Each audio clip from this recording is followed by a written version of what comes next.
Greetings and salutations, friends and gamers of all stripes. I am GM Dave, your man behind the screen, and welcome to episode 2 of our system showcase for Savage Worlds. Tonight we're going to get into the character creation process, and I will take you step by step through the process of making an entry-level character for Savage Worlds. Now, as you can see on the screen here, the character sheet that we have is not a specific Savage Worlds character sheet, but rather it is a character sheet for the Savage Worlds setting of Deadlands. And if you look over at the top here, you might notice a couple of unusual things, or really one unusual thing in particular, and that is that there is no available spot to choose your race. The reason for that is because Deadlands as a setting is set in an alternate history, horror-themed Wild West. Because of that, there are no races available to the players other than human, so no race slot is needed on the character sheet. Normally, you would have a race slot somewhere near the top with your name, your rank, your experience, so on and so forth. But since Deadlands only has humans, there is no need to actually put the race slot. In normal situations, for most other settings, where non-humans are available, your first step would be picking your race and then moving on from there to build the character concepts you have in mind. But humans only for Deadlands, so that's a step that we're not going to touch on tonight. However, as you can see here, we've got our form-fillable character sheet up and ready to go. And we are going to start, as I said, with an entry-level character. So in our rank, we're going to want to put Novice. Now, Savage Worlds is a little bit different than most other tabletop RPGs, or maybe not most, but many, particularly the popular D20-based ones, in that your leveling system is not based on going level 1, 2, 3, 4, 5, but rather you're going to be ascending through 5 ranks. The ranks are, starting with the first one, Novice, Seasoned, Veteran, Heroic, and Legendary. And you achieve those ranks every time you hit a certain experience milestone. Once you hit 20 points of experience, you ascend from Novice to Seasoned, and are able to start reaping some of the rewards for having Seasoned rank. Generally, ascending your rank means that you're going to get additional access to newer, stronger edges, which are equivalent to feats and skills. Or not skills, excuse me, feats and spells, things like that from other games. Furthermore, as you hit smaller experience milestones, which I will denote here in just a moment, you're going to gain advances, which are like miniature level ups. Now, what are those milestones? Well, since we're starting as a bare bones basic novice, we have 0 experience out of 5. Now, remember what I said. You need 20 experience points to go from Novice to Seasoned. However, the first little ascension that you get comes when you hit 5 points of experience. When you hit 5 points of experience, every 5 points you hit, you're going to have the option to take an advance. An advance lets your character do one of a few things. You'll be able to gain a new edge, increase a skill that is equal to or greater than its linked attribute die by one dice. Oh, excuse me. Increase 2 skills that are lower than their linked attributes by 1 die type each. Buy a brand new skill starting at 1d4. Or increase one of your attributes by 1 die type. Now, a small note on that one. You can only do that once per rank. That means once at Novice rank, once at Seasoned rank, once at Veteran rank, once at Heroic rank, once at Legendary rank. So in total, you can get 5 attribute increases over the course of your character's career. Now, I know a lot of this sounds kind of confusing right now since we haven't gone through anything else, but don't worry, I will touch back on it as we start putting points into our different skills and abilities. So, now we know we're starting as a novice with 0 out of 5 experience points. Well, we want to give our character a name, and we want to have sort of a concept in mind for the sort of character we want to make. Now, being that Deadlands is a Wild West setting, a few classic concepts you could go with are the Indian shaman, Native American brave. You could be the classic gunslinger. You could be a frontiersman, snake oil salesman, a card huckster, mad scientist even. There's a lot of options available in the Deadlands setting that are pretty neat. We're specifically, though, we're going to go with building a snake oil salesman. A real sly, smooth-talking son of a bitch who could trick your grandma into selling just about everything she owns for a little bit of tonic that will supposedly grow her hair, but really is just going to make her more bald. And we're going to go ahead and name this fellow. Let's see. What would be a good name for a snake oil salesman? We could just go and rip off Red Dead Redemption, but I'd rather not do that. So let's go with Herbert Dickinson. Snake oil salesman. So, we've named our character. We have our race predetermined, human. And what does the human race give us for perks? Because just like other systems, your races are going to give you different perks. Now, humans, and all this information is going to be in the Savage Worlds core book. None of this information you'll find in the Deadlands player guide, but the Savage Worlds core book will have all this available for you. Humans in most settings get the typical benefit, a single free edge of their choice to start with. Now, depending on the setting, you can give your humans a little more variety, but since Deadlands is based on an alternate history Wild West, we're just going to stick with that. So we're going to give our character a bonus edge once we get to that point. But for now, let's move on to the next part of character creation, our traits. So our traits are right here. Savage Worlds core book calls them traits. Deadlands calls them your attributes. Basically, they are your 5 primary stats: agility, smarts, spirit, strength, and vigor. Each one represents something different. Some are a little more self-explanatory. Agility obviously represents how nimble and quick your hero is, their dexterousness. Smarts is their intelligence, how well they know the world and the culture, and how well they think on their feet. Strength is raw physical power. It also helps generate, if you're playing a melee character, strength is very key to helping generate your hand-to-hand combat damage. Vigor is your endurance, your resistance to disease, poisons, toxins, and your pain threshold. Spirit represents inner wisdom and willpower. And spirit is actually a very important stat because it helps your character recover from the shaken status. We'll go into that later on once we start explaining how combat works, and once I begin the showcase of the game itself, you'll start to see why spirit is specifically so important. But nevertheless, every character, you can kind of see, it's a little hard to see with the form-fillable PDF, unfortunately, but you see you've got D4, D6, D8, D10, and D12. Every character's attributes start at D4.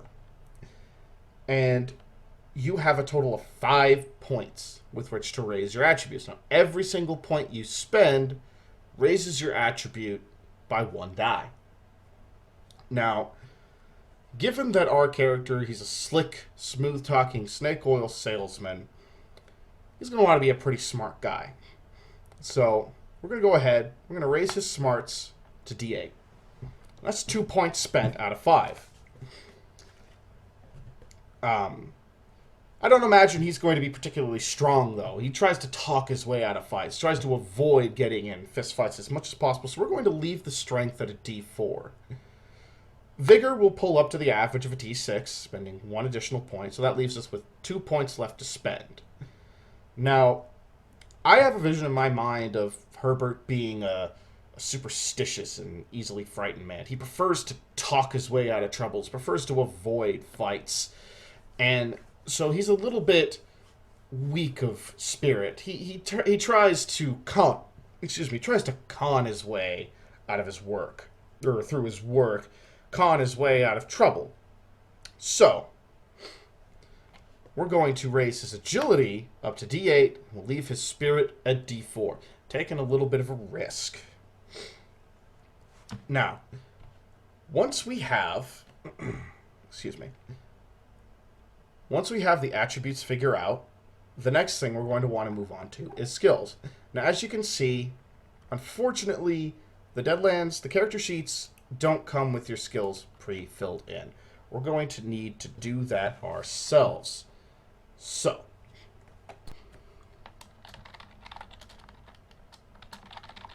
this is something I wanted to show here. We filled out the skills. However, we still have 3 more skills in here that we could fill in. So what we got to do now is take a look through here and decide, are there any skills that we've put in that don't really fit? Well, yes, there are. The aforementioned driving doesn't really fit. It's not really appropriate. So, we will instead put in its place taunt.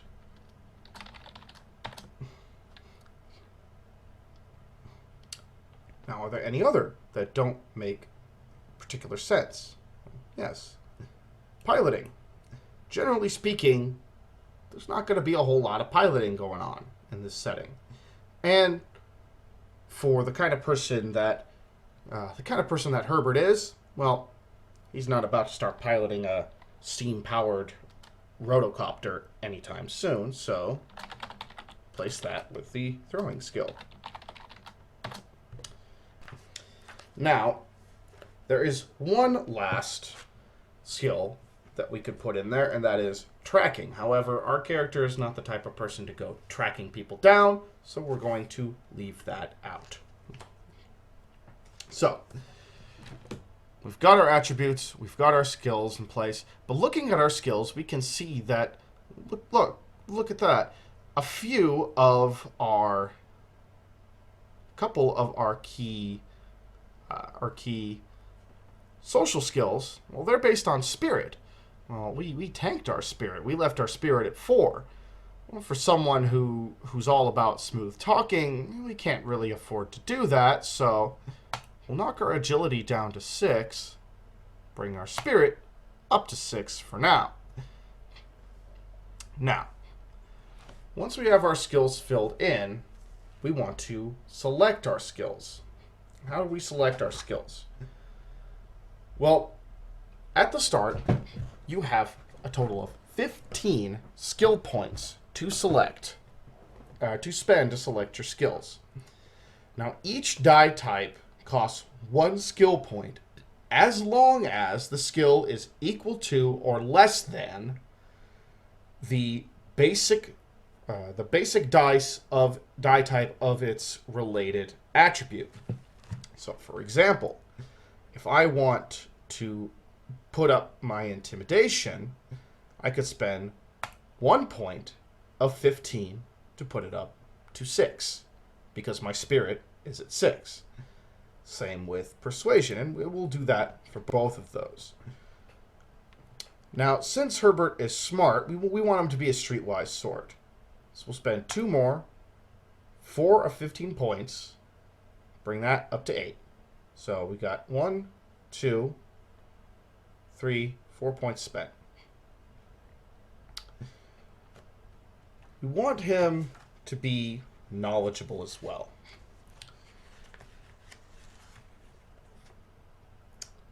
Let's see here. Now, in this case, we want Herbert to be knowledgeable about something that could relate to his his schemes. So we need to select a specific focus for his knowledge to be in. I'm thinking chemistry. Because he sells tinctures and things like that, he's going to need to know a little bit about how to make them seem believable, how to make what he's doing seem viable. We'll put 2 in there. So that gives us 1, 2, 3, 4, 5, 6 points spent. Now he's going to be out on the road quite a bit. He's going to want a little bit of knowledge in survival, just enough to sort of help him get by. So that's 7.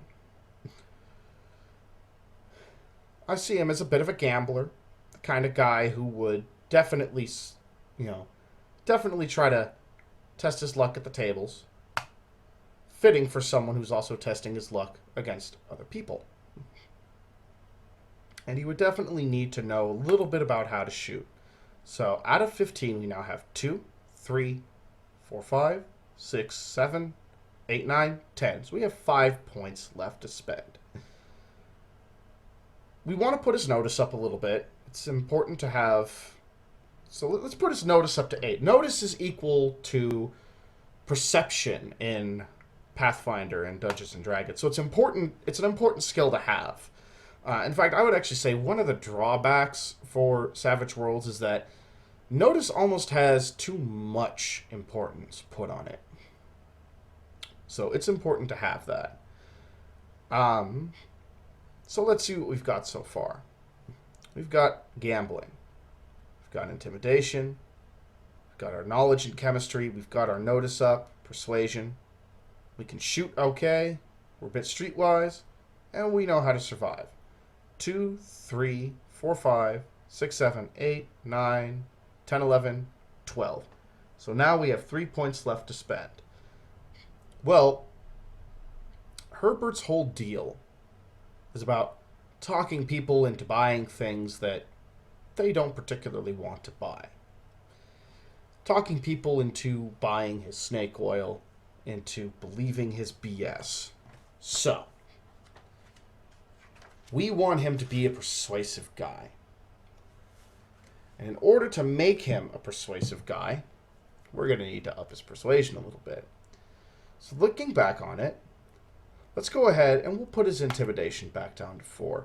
He's the kind of guy who tries to avoid getting into fights. He likes to talk his way out of fights, not scare his way out of fights. If he was an intimidating guy, if he got up in people's faces, well, that would scare away customers.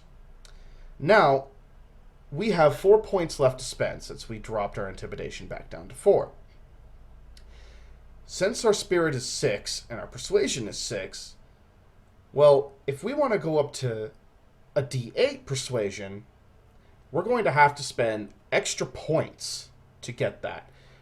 So every time you spend points on a dice that goes past your base die, remember, spirit is 6, persuasion is 6, it takes 2 points. So going to 8 takes 2 of those 4 points. We can go to 10 for the remaining 2. Now we've spent all 15 of our skill points. Now, there is a caveat in terms of spending on your attributes and your skill points. You can raise them as high as you want, but you cannot exceed a D12. There are ways to go past a D12 in Savage Worlds. You start getting plus bonuses, but you can't actually exceed a D12 when you're initially buying your skills and your attributes. So we've got Herbert pretty well set up at the moment.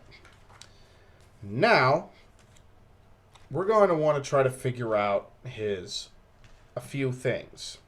We're going to want to figure out his derived stats.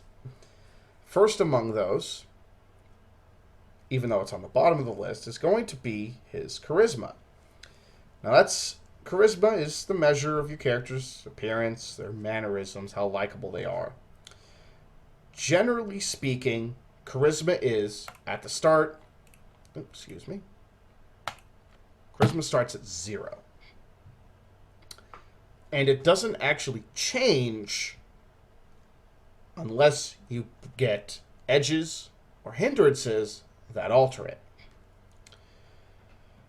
Now, excuse me, we're going to take an edge later that is actually going to alter our charisma, but for now, we'll leave it at the base of 0.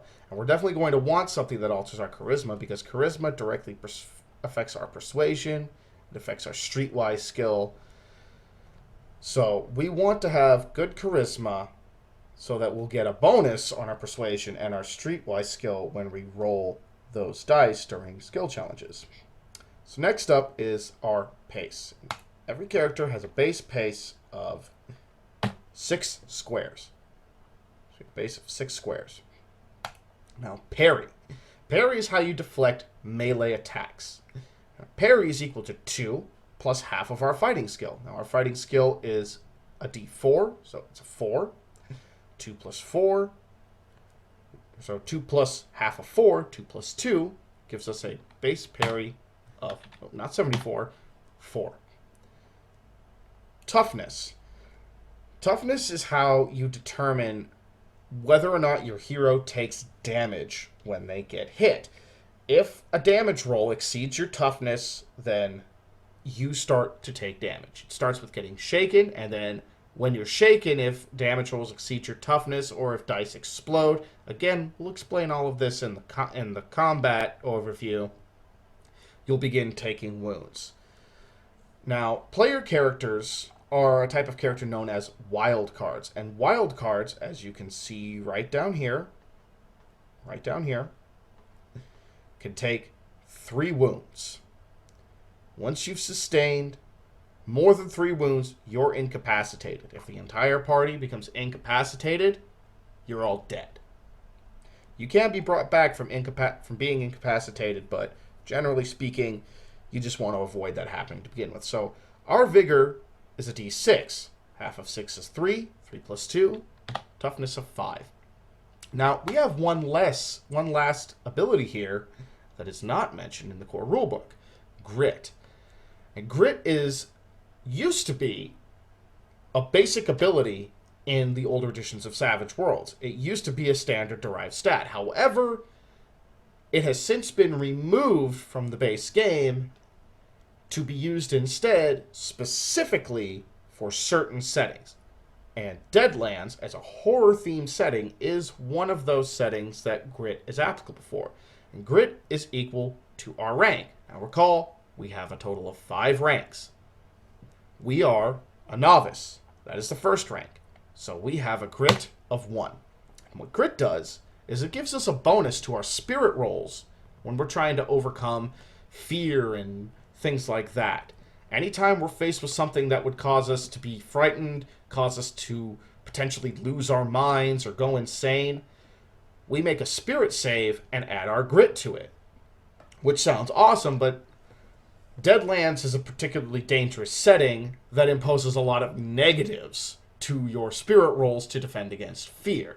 So having that grit is very necessary to try and help you balance out all the penalties that you're going to receive when you're facing scary shit. And you'll be facing a lot of scary shit.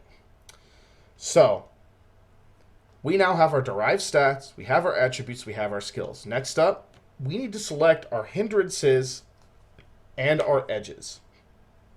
Now, hindrances and edges, let's start with edges. Edges, as I mentioned earlier, are essentially like your feats, your spells, your special abilities. They affect how you're going to play the game and how your character approaches the challenges you face in game. Now, you take edges by balancing them out with hindrances, and there's a complete chapter on edges and hindrances in both the core book and in the player guides for whatever setting you're using. Now, here's the thing. At the start, you can take 1 major hindrance and 2 minor hindrances. And these are worth points. A major hindrance is worth 2 points, and a minor hindrance is worth 1 point. So here's what you can do. For 2 points, you can raise an attribute die by 1 more point. Or you can choose an edge.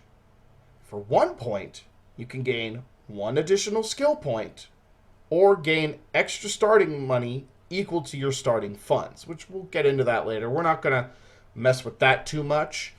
As you can see here, very thematic. Money is down here. Your dinero. Your dinero's carried down here, son. So, first thing we need to do is we need to decide on our hindrances. And eventually also our edges. But let's start with the hindrances. Let's figure out what are the big weaknesses that Herbert Dickinson deals with. Now, like I mentioned in the first video, one thing I think is really cool about hindrances is that a lot of them are roleplay focused. And for a character who's going to be doing a lot of smooth talking, we're going to want probably some roleplay focused, some good roleplay focused hindrances. So let's see here. No, that wouldn't. Now, a funny one to take would be Big Mouth. And I love the description here. Loose lips sinks ships, the saying goes. Well, your hero's mouth could drown an armada. Your character cannot keep secrets well, and you reveal plans and give away the best kept secrets among friends, usually at the worst possible times. Well, for someone who wants to scam people into buying fake tinctures made of piss and turpentine, you don't really want to be a big mouth. So, here we go. Now, this is one that makes a lot of hints. Greedy. And Herbert is absolutely a greedy person. Now, greedy is cool in that it can be a minor or major hindrance. And a minor hindrance, it'll cause you to do things like argue bitterly over any loot acquired during gameplay. So if there's a piece of loot or a particularly shiny item that looks valuable that you want in character, you're going to probably end up arguing with the players to try and make them give it to you instead of whoever might need it more. Now, if it's a major hindrance, you will actually fight over anything you consider to be unfair and might even kill if driven to for your quote-unquote fair share. But we're not going to go that far. After all, Herbert's a smart man. He's greedy, but he's not stupid. So that gives us 1 point to spend. Now, for the next one, what could we do for the next one? What makes sense? Let's go with... yes.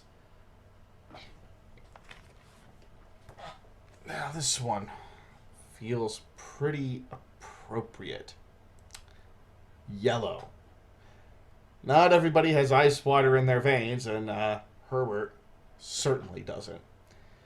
He is squeamish at the sight of blood and gore, and he subtracts -2 from all fear-based spirit checks, which is going to make life particularly hard on him in the Weird West. So, there we have his major hindrance. So that gives him... We'll put the minor hindrances up on the same line, just to sort of reserve space, because you can actually earn hindrances as you go along. So we need a second minor hindrance.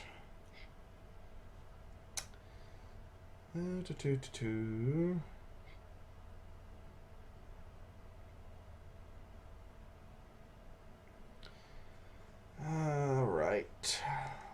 How about...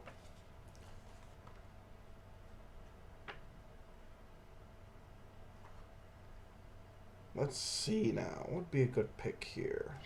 You know what? Let's go to the Deadlands player guide, actually. Let's pick a hindrance from there. Hindrances are on page 34. Now, I know you can't see it, But a bit of advice when you're ordering books online, particularly soft cover books. Make sure to tell the stores you're ordering it from, if possible, to mark the package as fragile. When I got my Deadlands player guide, it's the soft cover one. I have the hardcover Marshall's guide, but the player guide is soft cover. And unfortunately, a large section of the book, because it got rattled around in transport, split from the spine, and I had to actually use a bunch of tape and tape each page back into place to keep the book together. So definitely check something like that out. Now, let's see. This is an appropriate one. This is a good, funny one. Heavy sleeper. And another minor hindrance. So as a heavy sleeper, once he drops off, he has to make notice rolls with a -4 penalty to wake up. And if he starts to become exhausted, he takes a -4 penalty to his vigor rolls to stay awake. So, likes to sleep. He likes to take naps. Now, as we noted here, we got 2 points, 1 each from the 2 minor hindrances and 2 from the major hindrance. So that gives us a total of 4 points to spend on edges, on attribute upgrades, and on skill upgrades. Now, I'm pretty happy with how we laid out his skills. I think it fits the character well, and I'm actually happy with his attributes. So, let's look into edges.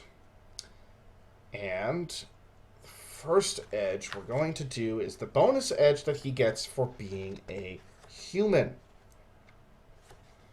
Now, there are edges of multiple types, and each one of them will affect things in different ways. In Deadlands, you have edges that are based on your background, edges that are based on you being blessed by some sort of divine providence. You'll gain combat edges, harrowed edges, which come from mystical forces and things like that. Legendary edges, which obviously you cannot maintain until you hit legendary status. Huckster edges, which are if you're going to play a huckster type character, which is a spellcaster in Deadlands, those are going to give you your special powers.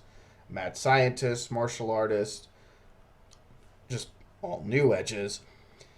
Professional, shaman, social edges, which we want to definitely look into, and weird edges, because this is the Weird West. So, starting on page 37 are our edges. All right.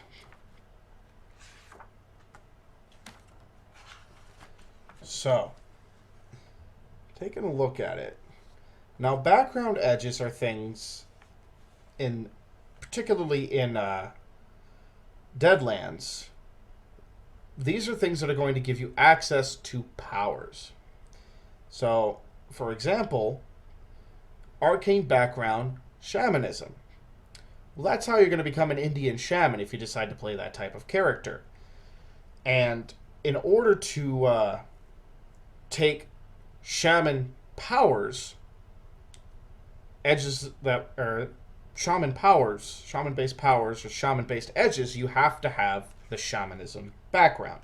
So that's how those work. Let's see now. Here we go. Okay. So, we want to start with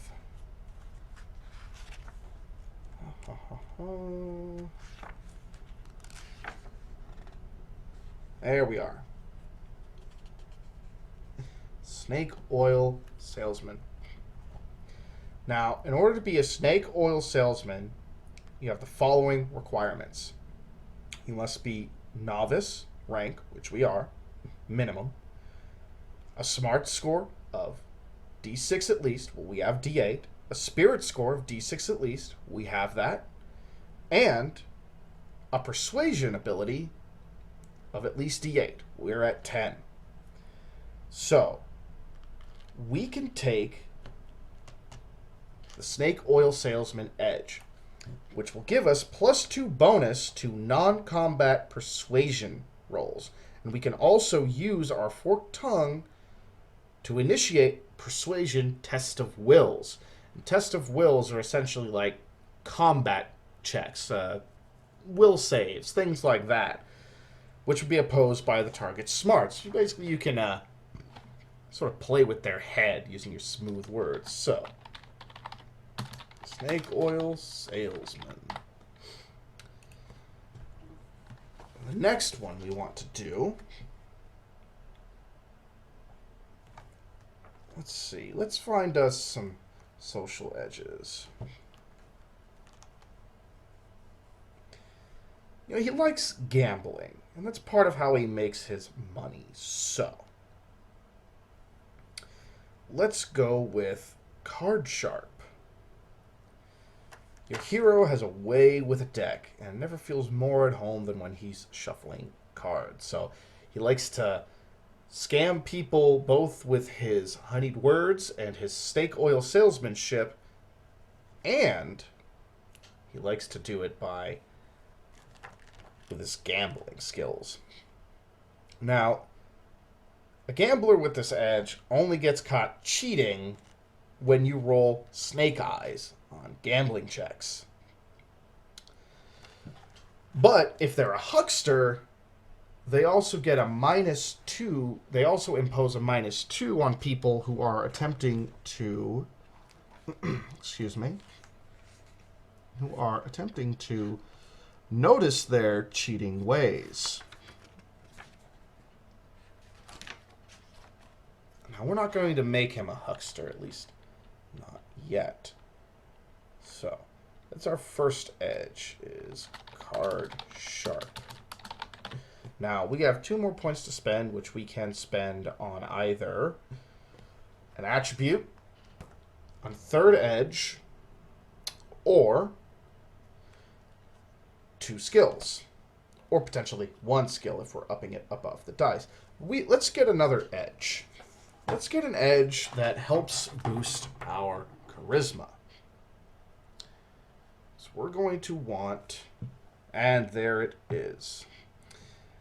Okay, so here's one problem though. Now we want to be able to take the charismatic edge because that's kind of our thing. We're a smooth talker who is able to make people see things our way. But we don't have the correct requirement. We need a spirit of at least D8. So, we're going to make a change. It's more key, because it's more key to Herbert's character, we're going to remove card sharp. We're going to place it with charismatic, because we're going to instead take the 2 points for card sharp, up his spirit to D8. Now, because we upped his spirit to D8, that does also mean we get 1 more skill point back. Because, well, no, actually, I don't believe it does. I don't believe it retroactively gives us back skill points to increase stats based. No, it doesn't. It doesn't give skill points retroactively. If you increase a stat from your hindrances, you do not get retroactive skill points back. Because this all happens after taking your hindrances into consideration. But now we get a +2 to our charisma. So we get a +2 bonus to any skills that involve charisma. And those skills will be listed in the core rulebook. It'll tell you which ones have that effect. Now, from here, we want to move on to the next portion of our character creation process, which in large part is going to be figuring out our gear, what type of armor we're wearing, what sort of items we'll be buying, so on and so forth, and our background. Now, Deadlands also has an additional section based on the background of your character's worst nightmare. What is the thing that they fear most? Fear is a big theme in Deadlands. So, we're going to want to figure that out as well, along with their equipment and everything else.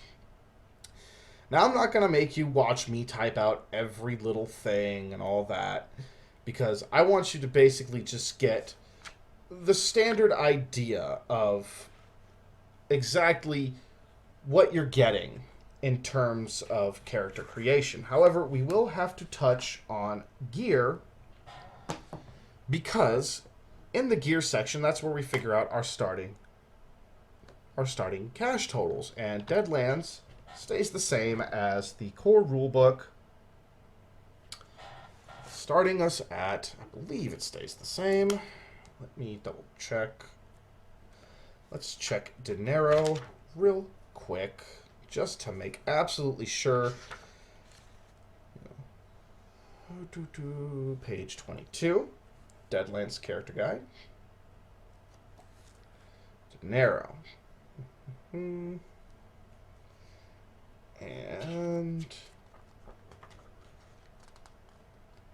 yes. Okay.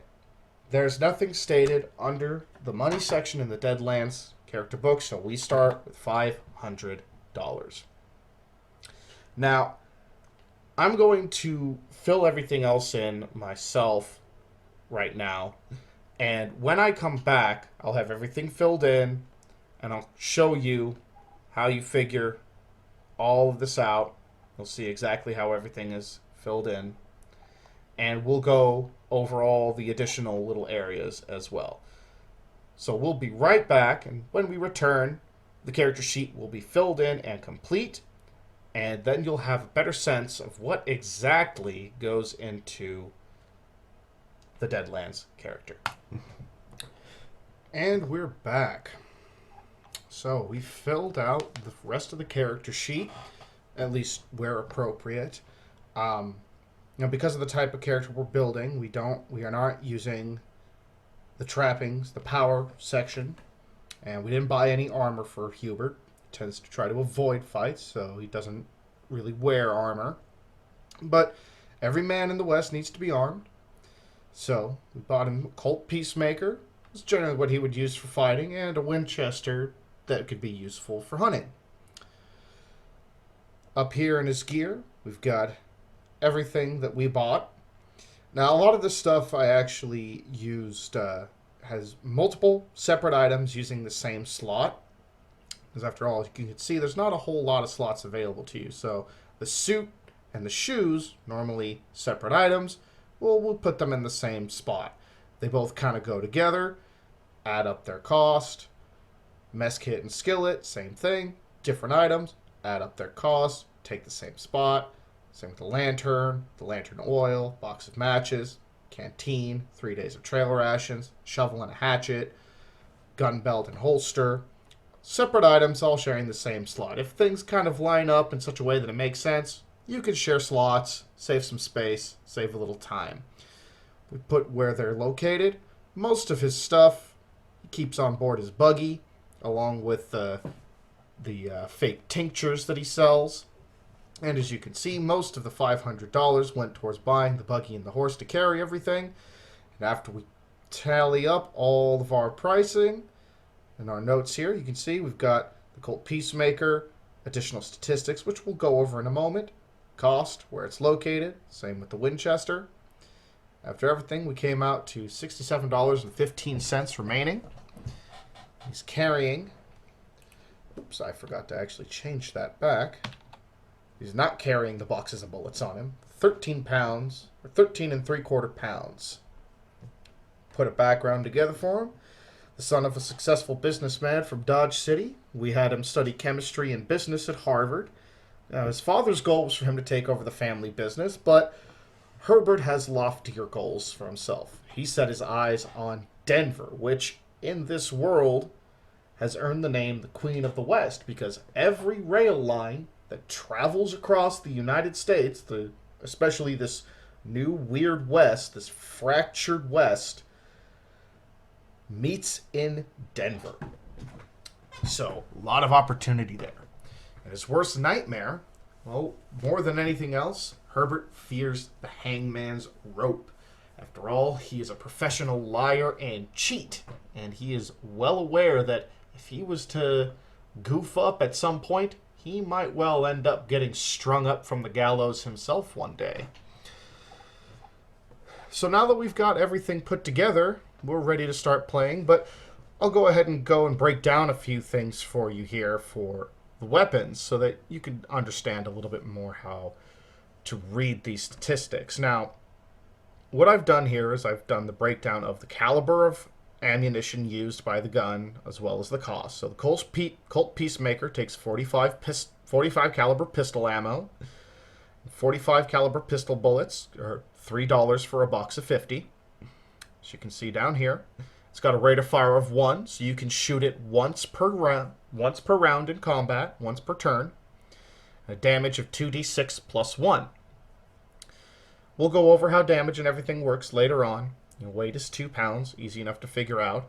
And the range increments are 12 squares for point blank range, 24 squares for the next increment of range, and 48 squares for the maximum increment. And with each increment of range, like in most other systems, as you extend beyond the maximum ranges, you start taking higher and higher penalties. Again, we'll cover that when we actually cover combat. With the Winchester 73, it takes 4440 rifle ammo. It costs $25. Got a range of 24, 48, and 96, so double your pistol range. Again, same rate of fire, and a damage of 2d8. Now, in the notes here, you're going to notice how many shots, how many bullets I have. So, the Colt Peacemaker can fire 6 shots before reloading, and the Winchester 73 can fire 15. However, you're going to notice this statistic here, AP. AP stands for armor piercing. And what armor piercing does is it ignores a portion of your target's damage threshold, which again, their damage threshold is their toughness. You ignore a number of their toughness equal to your weapon's AP when trying to determine if you've done damage. Once more, we'll cover this when combat comes around, and we'll use Herbert as our example for combat when it happens. But suffice to say, all your stats aren't available here, so when you're filling out your stats, use your notes, know what weapon it is, the armor piercing, if it has any, how many shots it fires. If it's a scatter gun, note how many targets it could potentially hit. Usually, like shotguns and scatter guns can fire either, you can focus your fire on a single target that's up in point blank, or up to 3 targets, depending on your spread. Again, touch on that in combat. Note your AP, how many shots you have, how much ammunition you have. Same thing. Weapon, AP, shots, ammunition. And where the ammunition is stored. So, another thing to note too, I didn't list it here, because since we're not carrying the ammunition, we don't need to worry about it. But when you're carrying your ammunition, something to note is that the weight of the ammunition. Now, it is divided in increments of 50. And 45 caliber bullets are 5 pounds per every 50 bullets for pistol ammunition. Rifle bullets within that range, and in Deadlands, the ammunition weight is and cost is in ranges. So 45 caliber bullet is in the range of 40 to 50 caliber for pistols. 40 to 50 caliber is 5 pounds per 50 bullets and costs $3 for a box of 50. I believe for the rifles it was 38 to 50 caliber, 6 pounds per 50 bullets, $4 for a box of 50. So depending on how many bullets you're carrying, you're going to need to do a little bit of math, a little bit of division to figure out what your weight is. Usually not a big deal. Most GMs, or in this case most marshals, aren't going to make you keep track of it. I certainly wouldn't. I don't think it's that big a deal.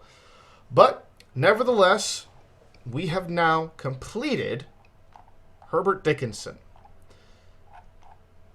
So, the next time I see you, we'll be going into discussions on the combat rules for Savage Worlds, and we'll, after that, start going into some of the custom rules for Deadlands and the different settings that you can play in Savage Worlds to sort of give you an idea of what exactly you can expect both in and out of combat in this game.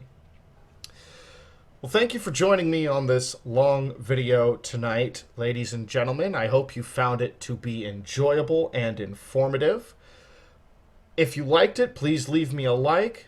If you are interested to know more or want to have some kind of discussion relating to this, have questions about the character creation process, go ahead, leave me a comment.